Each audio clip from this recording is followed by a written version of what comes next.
Would it have been what I have written for an accord that I'd like everyone to sign? Stricter goals and requirements to stick with them? No. It was a compromise.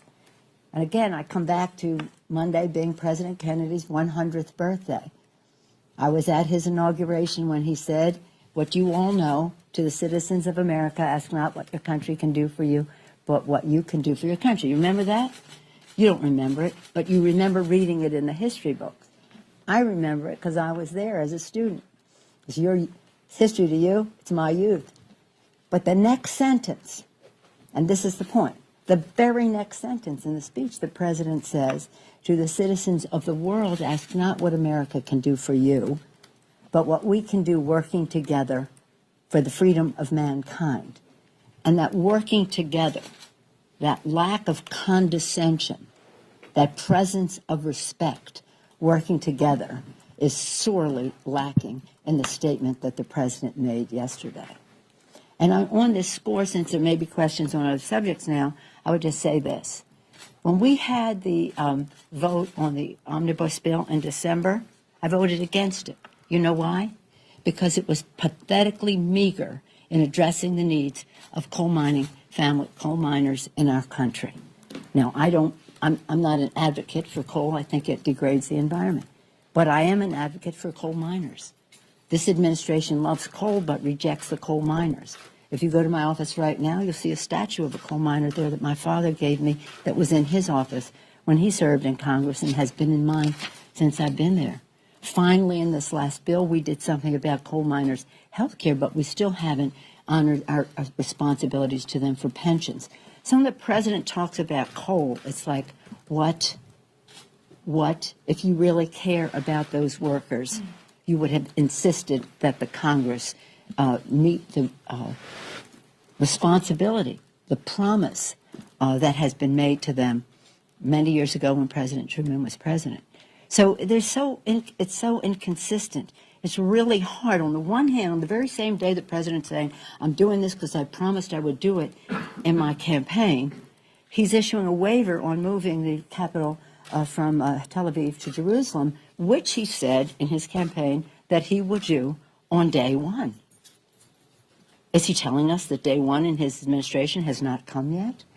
So the inconsistencies are disconcerting. But I'll tell you this. What happened yesterday on the climate issue is an embarrassment to our country. It should be an embarrassment to him personally for how he answers to his grandchildren. Another question? Yes, sir. Yesterday, Representative Schiff said regarding Devin Nunes and the subpoenas issued in the... So could you speak a little bit louder? Yesterday, Representative Schiff said regarding Devin Nunes and the subpoenas being issued in the Russia probe, he said that you've spoken with Paul Ryan about this.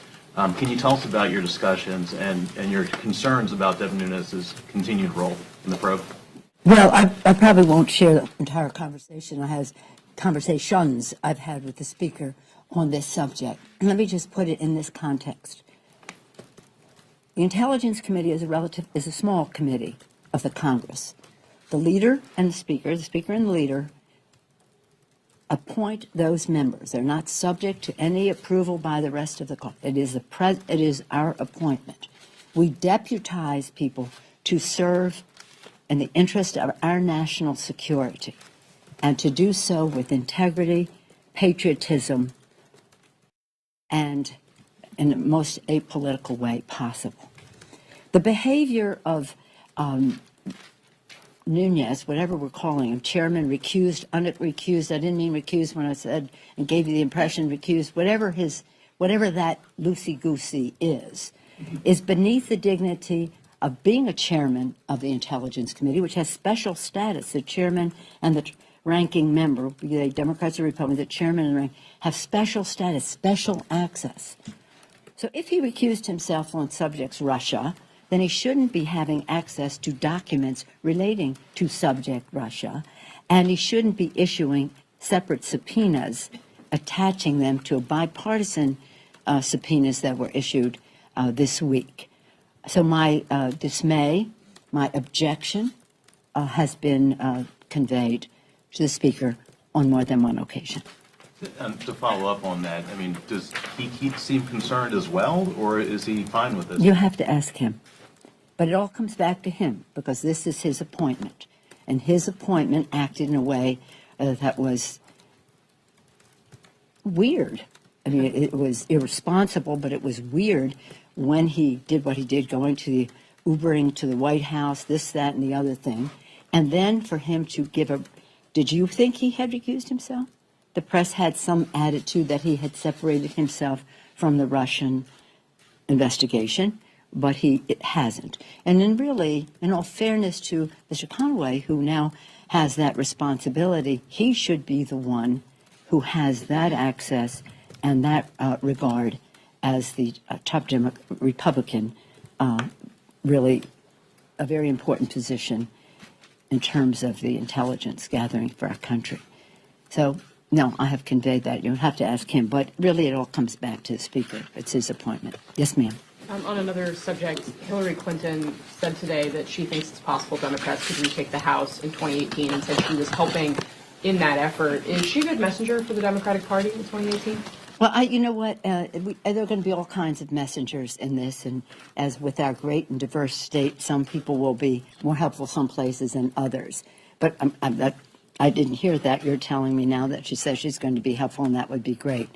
She is highly respected in our country, and it's going to take everything to defeat the Republicans because they will have endless special interest, secret, dark money flowing like black substance into the campaign, suffocating the airwaves with their misrepresentations. So it will take everything. But we're very proud of our chairman, Ben Ray Lujan, and the job he's doing to mobilize at the grassroots level, to recruit candidates.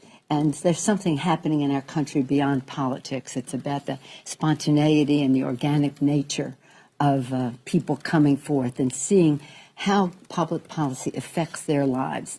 They march, whether it was to protect our care, whether it's about a juvenile justice system, whether it was about saving the planet, whether it was about college tuition, whatever the immigration, whatever the subject, they saw that their presence and their voices were heard and seen, and that elections have ramifications. So we're very proud of the spontaneity and the responsibility. People saw the urgency. They see the urgency. They want to take responsibility. That gives us opportunity, and we are proud to enlist all of our leaders in that effort. What's your assessment right now of your chances of taking back the House? So you want to talk politics? Well, right now, I mean, just comparing it to 2005 and 2006 when we did take back the House, in 2005 when we began our effort to win the House for the Democrats, Harry Reid and I, we were new leaders, and this was our now chance. President Bush had just really been elected, and he was at 58% in the polls in January, February when we started this. You know where President Trump is in the polls now, in a much different place. By the time we got full swing into our campaign, people told us, don't even bother with that because there's going to be a permanent Republican majority. If President Bush could win with the Iraq War, there's going to be a permanent Republican majority. We didn't accept that, and we went forward. So we have our discipline, our strategy, our unity, and our harmony, and wonderful candidates are stepping forward. So you can have the money, the message, the mobilization, that's all required, but you have to have the candidates. Yes, sir. Madam Leader, it now looks like Congress may have to vote on the debt limit Yeah. before August. Do you still support a clean increase in the debt limit, or might you try to get something in exchange? Will you support a clean increase even if you're getting railroaded on other issues? I mean, can you talk a little bit about? Well, how do you say it's not clean if we're getting railroaded? I don't. Here, let me just respond this way: lifting the debt ceiling is something that Congress does. We don't have to. The Congress says that the full faith and credit of the United States of America is not in question, but we will be taking this vote.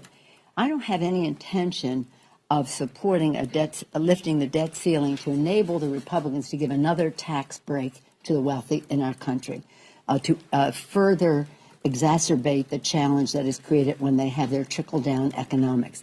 Tax breaks for the wealthy, increase the deficit, and now we have to lower the deficit, so we're going to stop investing in education and other initiatives, in research, cut $7 billion from National Institutes of Health. So when I want to clean, when we say a clean debt limit, we mean not one that enables the Republicans to have a giant tax cut for the rich. And that's not why we're lifting the debt limit. Lifting the debt limit is about obligations already incurred. Is that an answer to your question? Well, I You mean, look like you have I a don't question exactly mark. understand how that would manifest itself. If they're going ahead with a budget that calls for tax reform, but it's unclear who the tax cuts are going to go to. Well, it isn't unclear. I mean, you're right. Let's say there are two things here. One is the president keeps saying the tax bill is moving through Congress. It doesn't exist. It doesn't exist. So you understand the frustration.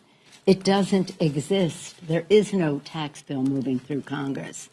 The tax bill the Republicans proposed before the election would add $5.5 trillion with a TR trillion dollars to the deficit, enough money to solve all of the shortfall, any funds needed to keep Social Security solvent for 75 years.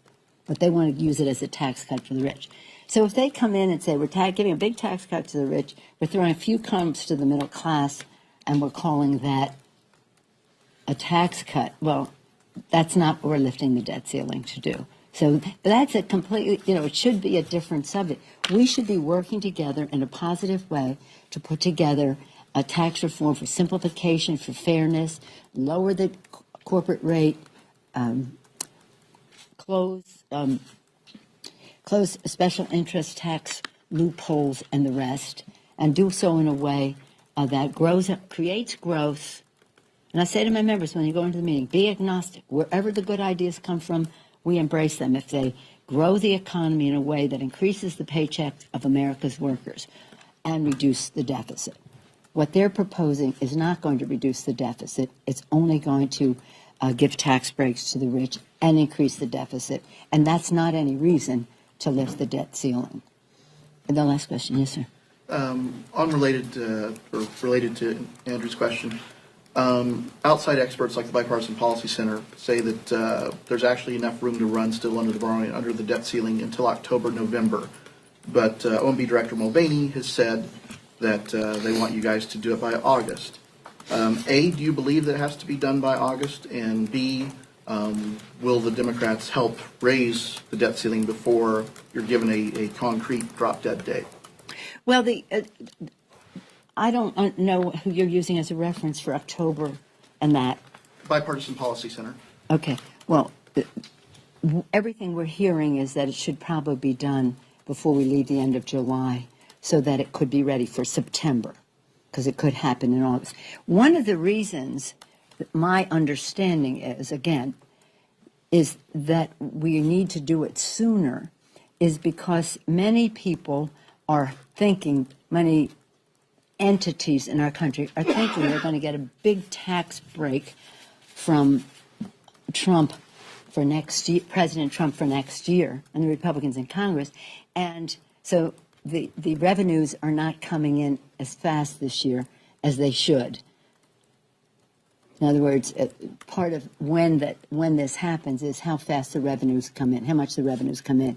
And so people are making decisions about their balance sheet relating to something they think is going to happen, relating to rates, et cetera, for next year. Treasury has a history of crying wolf on this, though.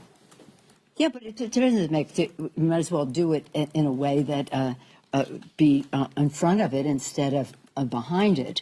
But as I say, we're not there, and I think the Senate, as the Senate leader has spoken to this point very clearly. We're not there to lift the debt ceiling to enable the Republicans to throw a few crumbs to the middle class while it gives a big tax break to the high end. The accelerated timetable on it, I believe, is because the revenue has not come in as anticipated. So it may have to be sooner than was projected, but we shall see. And again, we'll have that debate. And speaking of taxes, I think that the decision the president made on the Paris Accord, I think that the budget that he has put forth, again, really speaks further to the fact that he should show us his tax returns. It's very important that we see his tax returns.